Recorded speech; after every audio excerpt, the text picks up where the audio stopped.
Happy New Year and welcome to episode 8 of The Culinary Citizen, a gastronomic guide to international relations. This is Sam Chappell-Sokol. And Kelsey Marr. Each week we introduce you to a concept or theme connecting food and people around the world. This week we'd like to welcome Lauren Smith, currently a student at the Fletcher School of Law and Diplomacy and the co-chair of the school's Culinary Diplomacy Club. Welcome, Lauren. Hi, thanks. It's great to be here with you. Welcome to the program. As Kelsey said, Lauren is a second-year student at the Fletcher School, where I got my master's back in 2012. She co-chairs the Fletcher Diplomacy Club, which wasn't even an inkling idea when I was there. I'm excited that it exists now and would love to see similar clubs spring up at schools around the country and world. So we'd love to ask you some questions about the club, Lauren, as well as your own personal project. You and I chatted a bit about it, but I'm sure Kelsey and our listeners love to learn more about your plans to work with women in Mexico who make delicious culinary products for export to the American market. So let's jump in. Great. So Lauren, can you give us some background about your interest and experience in the culinary world? Sure. I've been cooking ever since I could stand, I would say, and always been experimenting in the kitchen. I did when I was an undergrad, I worked as a pastry chef on campus. And then when I was in college, I started my first culinary enterprise, which was a catering company in Dallas, Texas, where I grew up. And we sold gourmet sandwiches to fancy ladies. And I walked around with a basket. It was all very cute. And that was my first enterprise. And then I started a food truck in San Francisco years later, which was a gourmet food truck specializing in American comfort food, like burgers, black bean burgers. We made our own ketchup, and it's called Docks of the Bay, and it still exists in Oakland and San Francisco. So after doing that and myriad other things, including a stint in corporate finance law, a lot of academic research in microfinance, I finally came to terms with the fact that food is what I care about most, and it's the conduit through which I aim to create some sort of change. When I was thinking about graduate school, I knew that I wanted, at that point, I had acknowledged that food was paramount, and also that I cared deeply about trying to promote development using food as a tool. When I was looking at grad schools, a friend of mine told me about Fletcher. He had a great experience in the international business program, of which now I am a part. And he convinced me it would be a great place to pursue my passion of using food and to try to support women and also spur economic growth. So now at Fletcher, I have been, as Sam mentioned, I'm second year, and my first year a lot of the core classes required for an MBA program, finance, accounting, etc., and also doing a lot of preliminary research in food for my own company. This year, I've been focused primarily on my business, and all classes go to serve that purpose. Interesting. When you first started back in Texas, how did you start that first catering business? I had come back to Dallas to the previous summer. I actually taught cooking school in Dallas. And as I mentioned, I'd been working during the year as a pastry chef. And so I had a amount of experience in actual kitchens. I wanted to do my own thing. And I got a grant from school to do microfinance research, but that wasn't really going to fill up all my time. I've always been an entrepreneurial person, and so I just kind of decided to go for it. And I operated out of my parents' kitchen. It was not above board, I will admit that. My cost structure was, in retrospect, pretty bad. My margins weren't very high because I didn't even really know what that meant at the time. So I just wanted to buy ingredients. Have always been the most important thing to me, and they really form my cooking and the food that I like to eat. So I went to the best bakery in Dallas and went to the farmer's market all the time and picked the best produce and bread and everything available. Hence the cost structure being a bit awry. Right. And I sold sandwiches, used products. I think I sold them for like $11 or $12, which actually they're big sandwiches. And actually that was market. It was people were willing to pay. Also, people are willing to pay higher prices in Dallas than they might be in other places. So I operated out my kitchen, used my local connections that I developed just from growing up here. And so a lot of my customers were my parents' friends, people that I knew and that I grew up with. I also did some, in addition to the daily sandwich grind, I would do catering at people's house, like small brunches, etc. But enough, I took all the money that I made in this project and I spent it going across country following a band, as one does. College years. In retrospect, I do not regret that decision, but it was funny. It's a very funny way to spend my money. Widespread Panic, which is a jam band. Yeah, that's pretty cool. I went with my brother and his girlfriend at the time. We drove from Dallas all the way up to the Gorge in Washington and then down. So we went through Montana, and I'd never been out there before. And then I went back to school and tried to figure out what I was going to do next. Wow. Okay. Good lead into thinking about next. I love that that was your first culinary project, by the way. One of my first projects was a friend and I set up a farm stand in our like suburban neighborhood in Vermont. And he did all the produce. He had a little plot of land, and I did all the baked goods. It was like completely unmanned. So the two of us just put our stuff on the farm stand. We had a little lockbox and just like trusted our neighbors to leave money in the lockbox when they took our stupid cookies and eggplants. So love it. Nice. cost structure, I think I made like $29 that summer. Wasn't exactly thinking about that sort of thing, but I'm glad you had a similar experience. You've got to start somewhere, right? Got to start somewhere. So, Lauren, so you're now at Fletcher. I want to ask a little bit about your time there before we get to your own business. I really want to learn a lot about your business, but tell us a little bit about your time at Fletcher. When I was there was nobody really interested in food as such. There was a little bit of food study going on, or food security stuff, especially with the Friedman School, which is the nutrition school at Tufts, like food crises, that kind of thing. But there was no interest in food as a business or food as a tool of development or food as a tool of diplomacy. I'm wondering how things have changed, if you're still an island, if you're still isolated, or if there are a few more people doing this kind of work there now. Right. So when I got to Fletcher, I mean, I would say I do care more about food than most people. I think that's fair. And so I had heard of the Culinary Diploma Club, which I thought that Sam had started, but apparently not. Yes, I actually even closed there because I was kind of coining that at that point, or popularizing it. I think it launched. It was a concept the year after, and then actually fully launched only last year, which is why it might have been dormant, is that nobody really knew what to do with it. Okay, there you go. I had heard about it, and they had a couple of events. They had a coffee cupping. That's the only event I remember. And so I approached them about taking it over, and it was a very seamless process.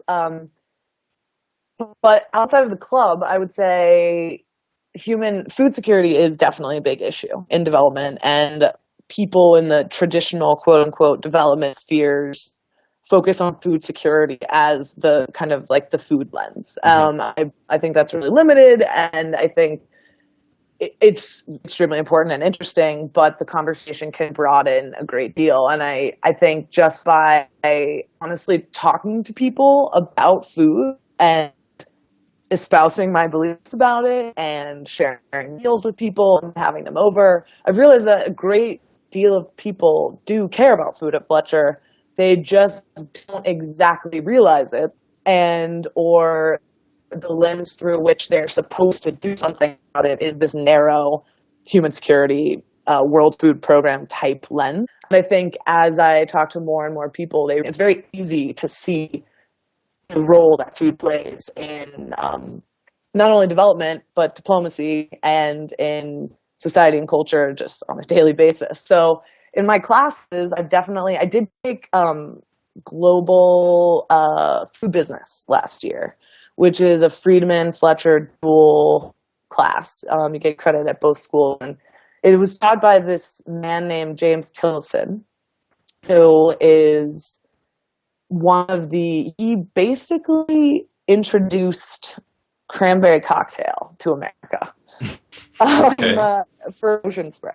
Hmm. So in the 60s, 70s, I believe, like he went to MIT, got a PhD, also an MBA, just a very, very qualified on paper person who then pivoted into food and started organizing co-ops, the cranberry co-ops in New England to create cranberry juice cocktail.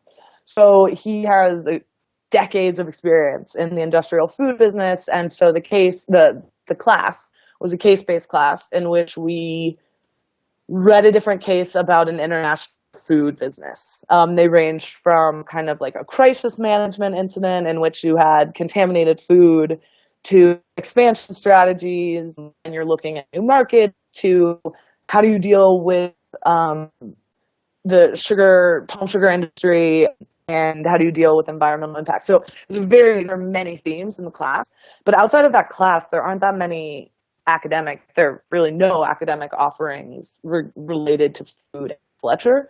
You can take classes at Friedman, of course, and there are a handful of students who are enrolled at both Friedman and Fletcher. And so those people, I think there are maybe 4 dual degree students. And so I've kind of connected with those students to try to promote food more just as a discussion topic, and also to try to figure out what resources are available either at Fletcher, Friedman, or the broader Tufts community.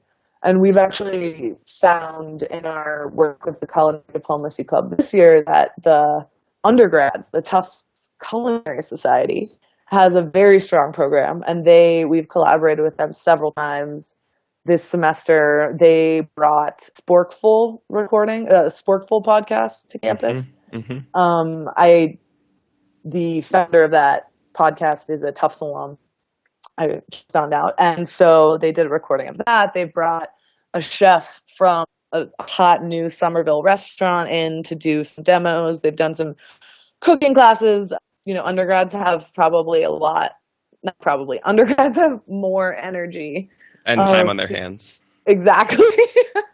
To do these things. And so whatever energy they have, we try to jump on their bandwagon. And we hope to continue to collaborate with them.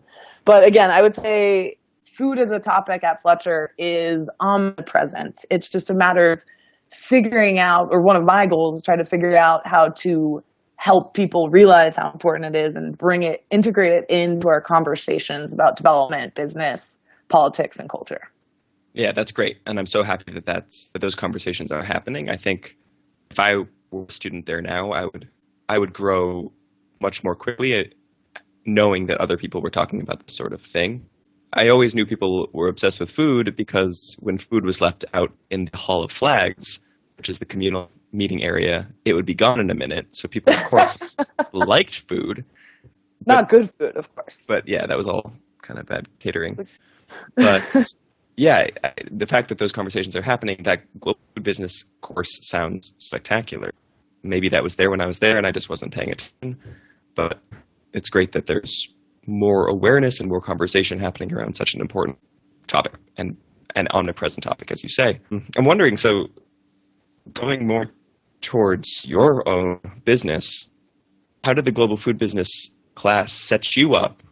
Like, did that get you kickstarted and thinking about what you wanted to do post Fletcher? Sure. So my company is called Onda, which means wave in Spanish.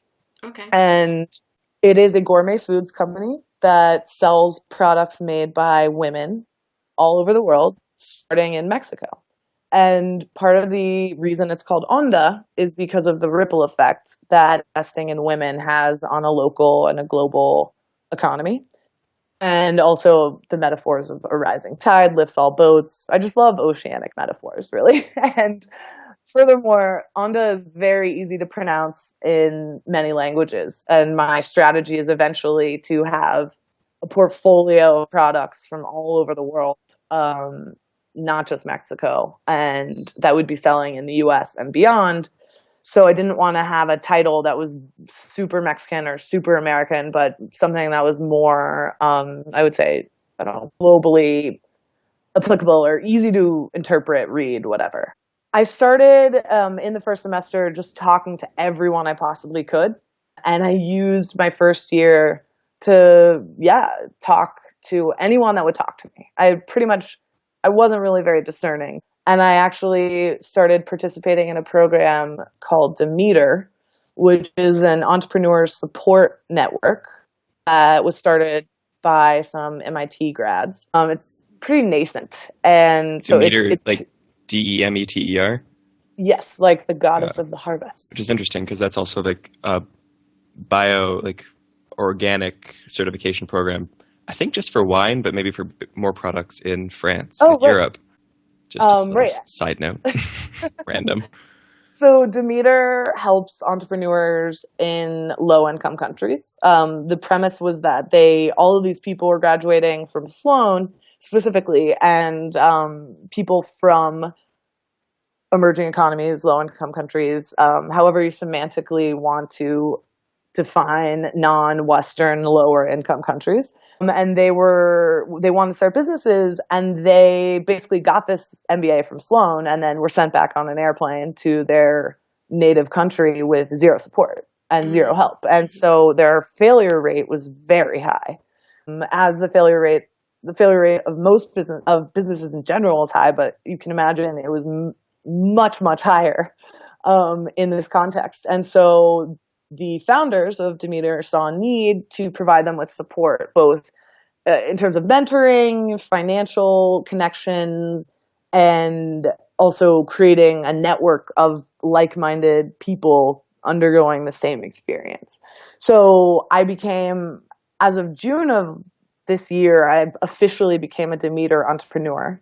Prior to that, I was working with them on a program that they introduced at Fletcher called Momentum, which is kind of like a baby version of their full program. And it helps it helps grad students determine whether or not entrepreneurship is right for them. Mm. Because I will say that it's not right for everyone. And I think that right now, in particular, amongst millennials, there is a huge emphasis on entrepreneurship, and everyone's an entrepreneur. And I think it's kind of cheapened the word. Yeah. I'm sometimes embarrassed to use that word. I've been trying to figure out a better word because everyone's an entrepreneur, quote unquote. And so what people don't necessarily understand is that, yes, that sounds really sexy to use that word, but in reality, it is a very, very challenging endeavor. And it's not right for everyone. Not everyone thrives without structure. Not everyone thrives making things up as they go along. You know, a lot of people are risk averse. I mean, a lot of it has to do with risk tolerance. And so what this course aims to do is exposes the reality of entrepreneurship to grad students so they can just determine for themselves whether or not it's right for them. Which is a great program, and they plan on collaborating with Fletcher in a longer term relationship to try to figure out what they can do in collaboration to institutionalize this, I guess.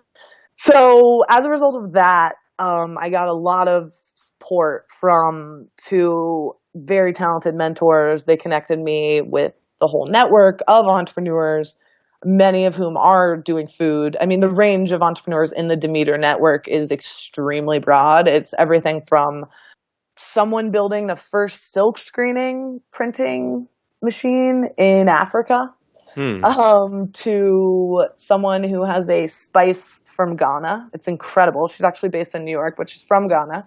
To the first fair trade, completely transparent clothing and sourcing company in Africa. there is a pretty big focus on Africa, I would say, geographically, though there are a lot of entrepreneurs in Mexico as well, Mm, throughout Latin America. But there are a lot of African students who also go to Sloan right. relative to other continents. Anyway, as a result of all these things, I started really thinking through, okay, what is it that I'm actually doing?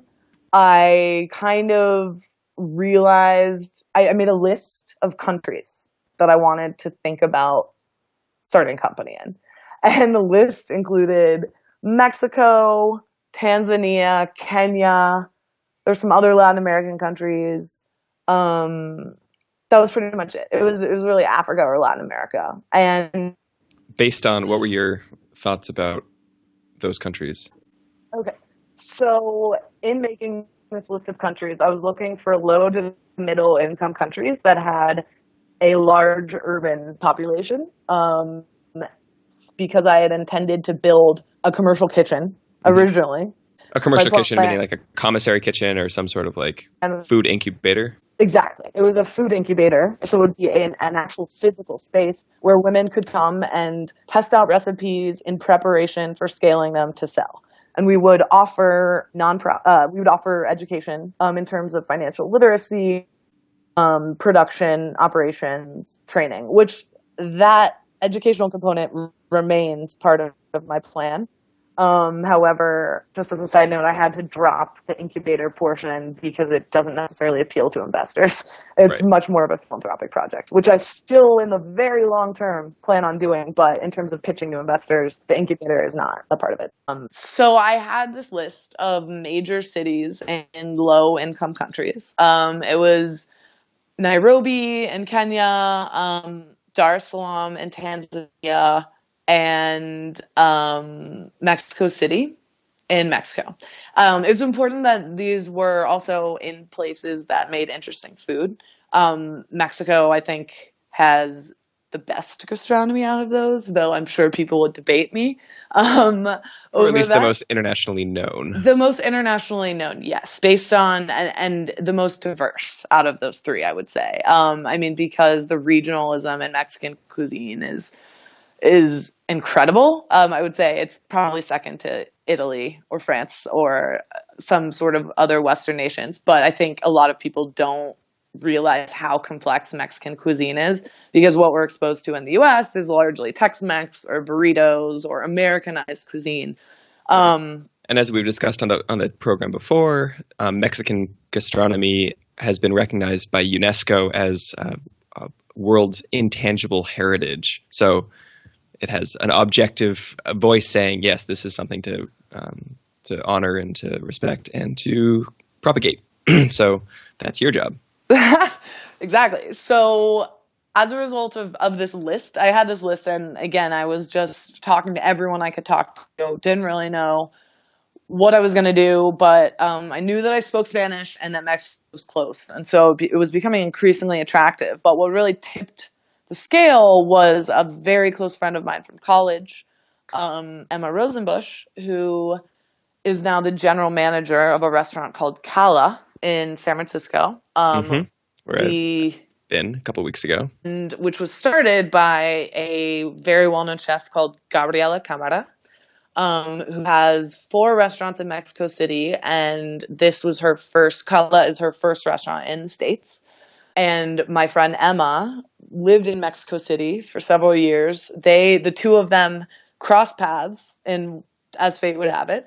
Long and short of it, Emma ended up moving from Mexico back to San Francisco to help Gabby open this restaurant. Meanwhile, Gabriella has a very close relationship with a well-known cookbook author named Diana Kennedy. Diana Kennedy is 93, I believe, as of right now. She has published 10 cookbooks, more or less. She's won the James Beard Award several times. She's a force to be reckoned with in the food world. I think that is a very fair statement. Not just because of her accomplishments, but also because of her personality. She's very direct, and I love that about her. She just does not. There's no BS, which is great. And I think when you're 93, it's also easier to be that way.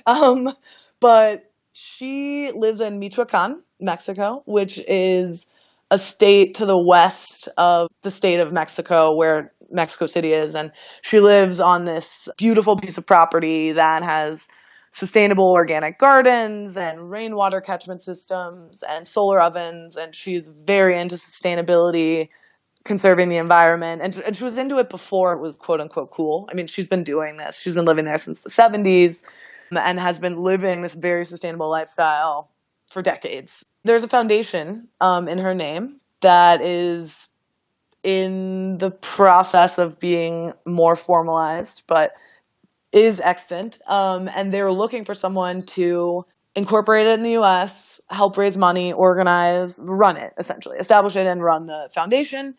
My friend Emma recommended me for the position, and I was fortunate enough to get it after a lot of back and forth, some trips to New York, a lot of phone calls. I was fortunate enough that they wanted me to work with them. And so that really sealed the deal in Mexico, because then I had this other project, which was Diana's Foundation in Mexico, plus this entire group of people very plugged into the Mexican food scene, if not really the creators in some ways, the architects of the modern Mexican food scene, arguably. And so that led me to then realize I needed to go to Mexico to see if this was really right for me, because it's a pretty big commitment to A, move anywhere, but B, especially another country, and C, start a business there. So it was pretty important that I was confident about this. So I went over, I'd been to Mexico many times, but not to Mexico City with the intent of seeing Mexico City, only in transit. So I went there over Christmas break last year, of course, not knowing that the entire country is shut down in between Christmas. Basically, like mid-December to mid-January, no one works, which is awesome. And America should really take a lesson from Latin America in that respect, or at least just acknowledge that no one's really working during that time. So I went down there, met with whom I could, which was not very many people, but really just ate a lot of food, walked around, did the sightseeing stuff that really helped me appreciate and understand and fall in love with Mexico City and Mexico in general.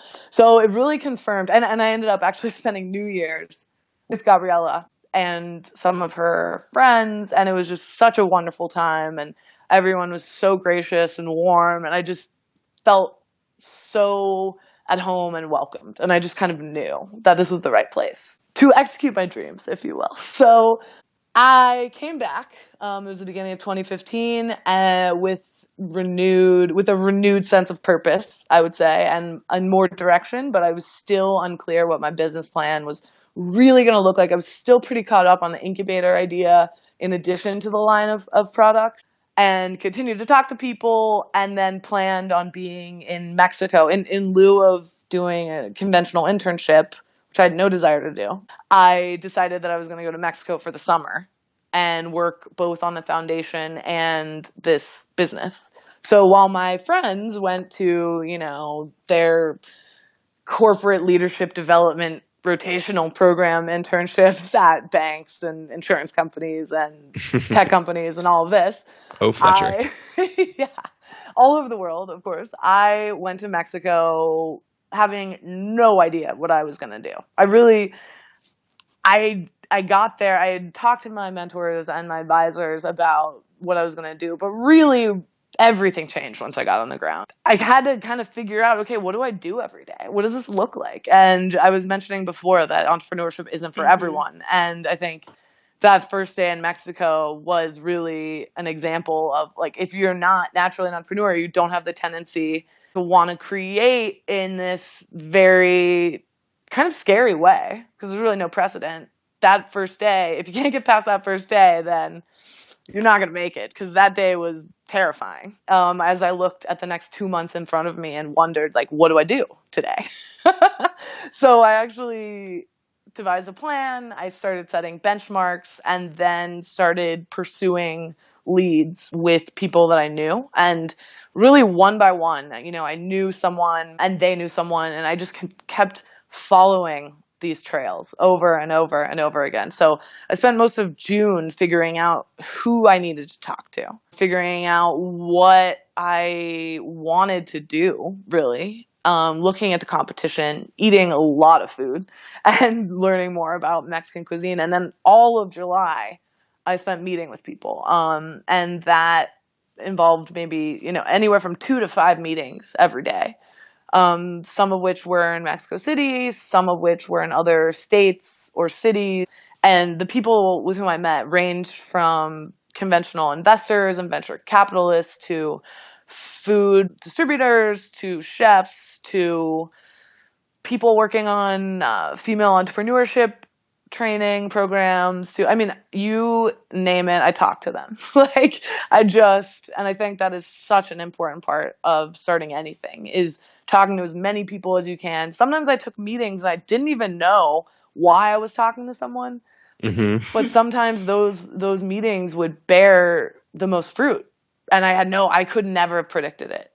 And I think as projects develop, at the beginning, you want to cast the widest net possible. And then now I'm at a point where I actually can see the utility. I'm better able to assess the utility of talking to someone. And now I have a better understanding of what am I asking for, I know what I'm doing now. So that's a huge part of it. But it was amazing to get to travel, especially towards the end of my time in Mexico this summer. I went to Michoacan and Oaxaca and Cuernavaca, and really got a better understanding for the regionalism of the cuisine. And I also had the very good fortune of spending time with Diana in her house in Michoacan, which is just such a wonderful experience. It's inimitable. She's actually a British woman who's been living in Mexico for about 60 or 70 years now. So she has a lot of very British traditions still. So you go to her house and although it's a very tranquil, relaxed environment, eating is very formal. So everything is it's perfect. It's just how she wants it. She still does everything herself, and she makes everything. She does have some help, but it's incredible. She is just such a force. I'm constantly impressed by her. We also, have tea time at her house, which is just, I love the melange of Mexican and British that she's brought to the table. And then at the end of my time, by that time, I had realized that the incubator portion had to be abandoned and left on the back burner, so to speak. Because it was less palatable for money. Exactly. Exactly. Okay. It was purely a strategic business decision, not because I don't believe in it wholeheartedly. I still do. I also realized that there are innovative ways to do something similar by using underutilized spaces that already exist. So people who have a lot of restaurants have production kitchens, for example. So a space that is already built out could be used during off hours, not peak hours. Cooking schools can also be used for this. So that's going to be part of our concept before we ever do any sort of philanthropy or request philanthropic dollars. We're going to try to just utilize spaces that already exist and are collaborating with several nonprofits to do that. So I would say at the end of the summer, knowing what I wanted to do and having honestly really run myself to the ground, because this is very energy intensive, especially I was alone doing all this and I was working from a home office. So many friends as I am grateful for and am fortunate enough to have. It's not the same talking to someone on Skype as it is seeing them in the flesh. And so it was pretty lonely, which I think any entrepreneur will tell you that it's a lonely road, but it's made even lonelier by being in another country with very few people. I have friends there, but it's the line between friendship and business is so blurred in food, in particular, as an industry, that it's not like these are the people that I would call to complain about things. And not that I actually hate complaining. So not that I would call my friends to complain, but it's not the same. And so by the end of it, I was pretty ready for a new phase. And I actually had all of August. I took all of August off and I met my parents in Italy, and I spent 2 weeks in Italy with them. And then went to Germany, the Netherlands, and France, and we drove all through the country, and it really helped me to appreciate Italian food, which honestly prior to that I had not really been a fan, because Americanized Italian food is just so different, just in the same way that Mexican American food is so different from Mexican food. Same was true in Italy, and it just blew my mind. And then, of course, France. No one bakes like the French. So during this whole trip, I was just learning more about food. Every trip that I take, I look at as a culinary diplomatic tour, if you will, because food is the lens through which I understand the world. It's the way that I look at cultures. It's the entry point for me to understand a culture and a people. And actually, every time I go to a new country, one of the first things I do is go to a supermarket, because I think that groceries are so telling about a people. And if you go through a grocery store, you can really understand the impact of colonialism, for example, or you can see, how integrated is this country into the global food chain. Right. Because do I see the same brands that are in America? What produce do they have? Like, what do people eat here? So every time I go to a new place, one of the first things, go to a grocery store.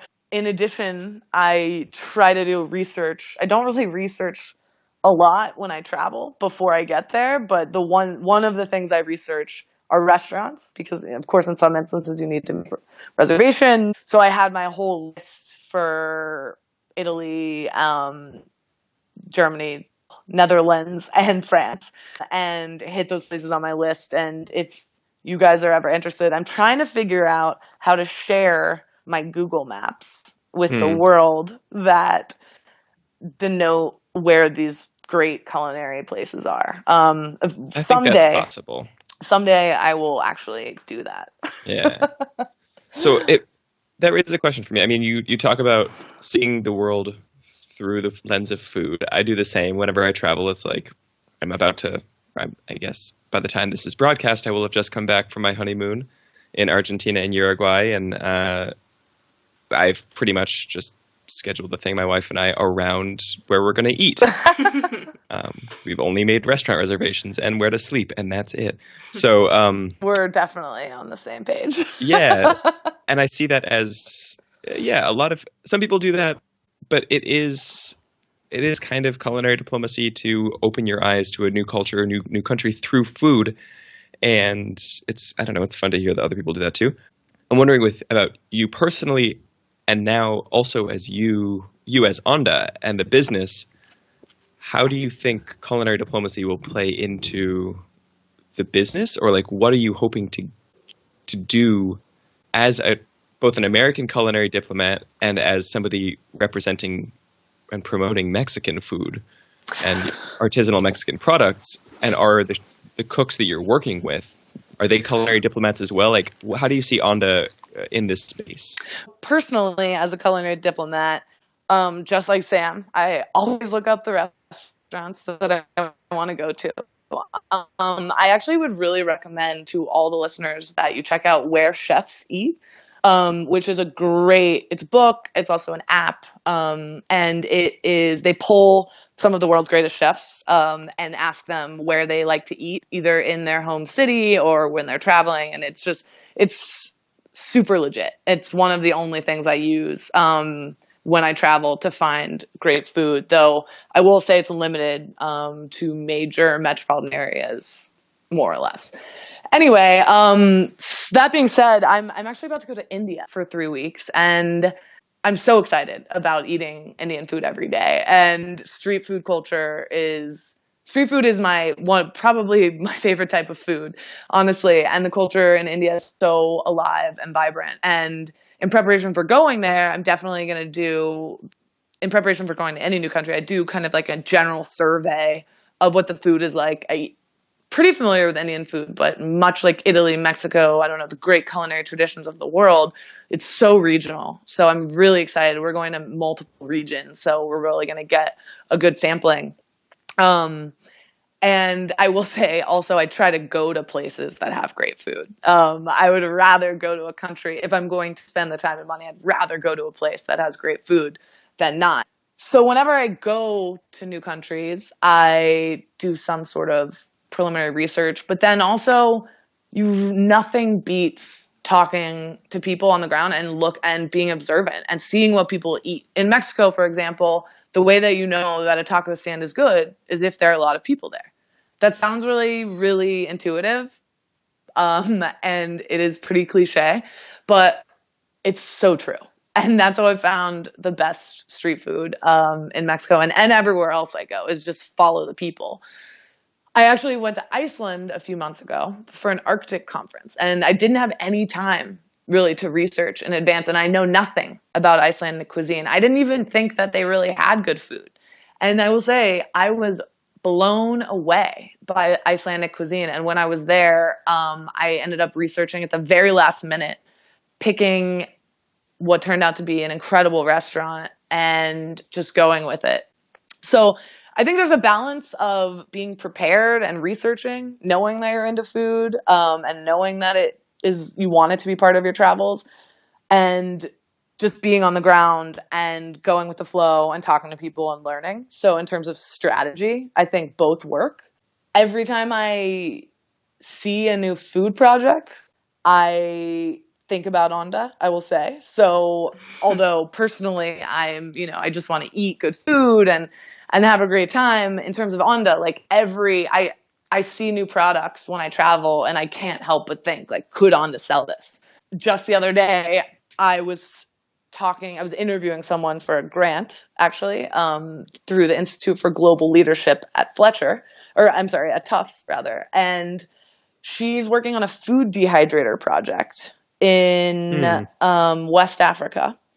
And all I could think about was, how can we help them get commercially viable so that we can sell their products? Because they have all these mangoes. You can't live on just mangoes.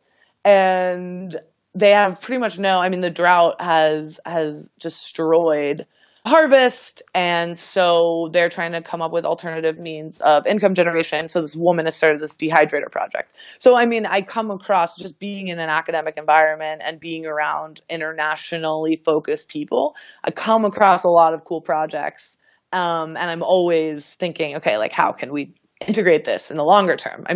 I also think a lot about just politically. I see, for example, the Middle East. I think a lot about how can we use culinary diplomacy to help ameliorate the situation for at least some people. And so I've been thinking a lot about that. And one of my dreams is to help Syrian refugees in Turkey sell their food products. And actually, recently, there's a great story on Vice, on Munchies, about a food truck run by all female refugees in Lebanon. Yeah, I saw that. Which made me so excited, because that means that people are thinking and talking about it. So I think reading the news with a food lens is definitely one way that I look at projects. I think just exposing myself to interesting people and engaging with just the community has also showed me a lot of projects that I'm interested in. And then when I travel, just like walking down the street, I think, like, could this be marketable? Could this be something that Americans, but also gourmands around the world would want to eat? And I know that when I go to India, like, my mind, there's no way that I'm going to be able to restrain myself. My friends are very aware of this, my friends with whom I'm going. And India seems like a very natural next place for us to expand, based on just my own network and also just the quality of food there, the number of women there are a lot of programs promoting female entrepreneurship, and there are lots of women sustaining their families by selling food. So I think India is a natural next market. In terms of Onda in Mexico, one of the goals with Onda is to share the culinary artistry and delights, if you will, of a culture's cuisine with a broader audience. And the women that I'm working with in Mexico, I mean, the recipes will be theirs. The recipe will be created in collaboration with my local partner there, but it will be their recipe. We will work together to perfect it, but I am not, I'm not coming in and saying like this is how we should do this because I have no idea, and I want to preserve the culinary traditions that are already there. As you mentioned, UNESCO has recognized them as significant, and I mean everyone realizes that Mexican food is amazing. It's just again showing the American market that it's more nuanced. It's not just Tex-Mex. It's not just beans. There's so many amazing products that are being made that Americans don't know about. And so helping to bring that to the US, I think that I believe that fear is driven by a lack of knowledge, a lack of exposure to people who are unlike themselves. As we've seen with the American presidential election, as we've seen with the refugee crisis in Europe, people fear what they don't understand and what they don't know. And oftentimes that could be people that don't look like them. And in America, I think we have a huge ethnic foods market just because of our history. And so we're really using food as a way to teach people about the unfamiliar with the hopes that maybe that will help generate some sort of positive change or at least maybe it will make more people want to go to Mexico to try their food, right. If nothing more, which is great for them and also great for relations between Americans and other people. But another huge component of Onda is not just sharing the product but also sharing the story of the women. Their stories will be integrated into the branding of our company. Last week we spoke with Phil Champagne, who works for a faith-based organization in London that is doing a lot of work surrounding food and ritual and trying to open new conversations about how food can bring people together and food rituals can bring people together across conflict lines. He had previously done some work with an organization working between Armenians and Turkish women who cook side by side, and through cooking side by side can understand each other and can bring those experiences back to the community and hopefully bring peace to the communities. So this is a nonprofit way of looking at this type of thing. Previously, we've spoken with Johanna Foreman, who is an academic, travels regularly to Mexico. She's an educator. She's been working at American University to teach students, graduates, and shortly graduate students as well about how food can be used to understand conflict, the history of conflict, and the history of migration. So through education, she's creating the platform for conversations, at least. We've also spoken with Adam Sun, who has similar ideas to you. He's setting up an incubating type restaurant in Syracuse for refugees and immigrants living in the Syracuse area. So I'm just thinking about all of the different ways that food is being used as a tool of bringing people together, promoting intercultural relationships, and you obviously come with a very entrepreneurial background, and that you see when you're in a grocery store in India or Iceland or Mexico City, you see products that you think could be advertised to a new population in order to share that cultural background. And I think that's such a valuable and valid way alongside the nonprofit or alongside the educational methods of bringing these messages and stories. And stories are so powerful. If you're telling the story of a woman who makes a mole sauce, it's not just the mole sauce you're buying, it's also the story. And that's like culinary branding and also nation branding. Right. We've talked about a couple of times about how Mexico can support this, the government itself, in order to increase trade and tourism, helps their bottom line, and it helps the producer's bottom line. It can help your bottom line, and that's the value of the commerce or commercial side of this. So, I mean, it's a fascinating way to engage culinary diplomacy with the financial background. I mean, with like the business entrepreneurial side of things. So I don't know. That's a summary of like 5 episodes of our show. And I also just want to underscore. I mean, I have believed in commerce as a mechanism for change for a long time. Actually, I went to Claremont McKenna for undergrad, and their motto is progress through commerce.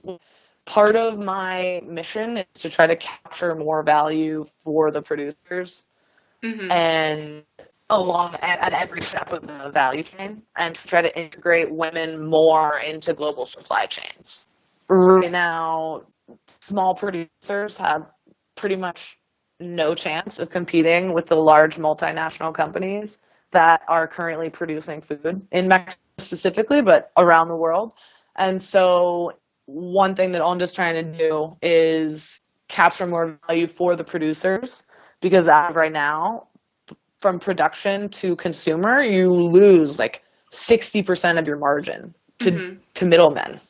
And so what we're trying to do is figure out unique logistics methods, logistic plans, and other ways to cut costs so that we can capture more value for producers, but then also for everyone else on the chain and ultimately for the consumer.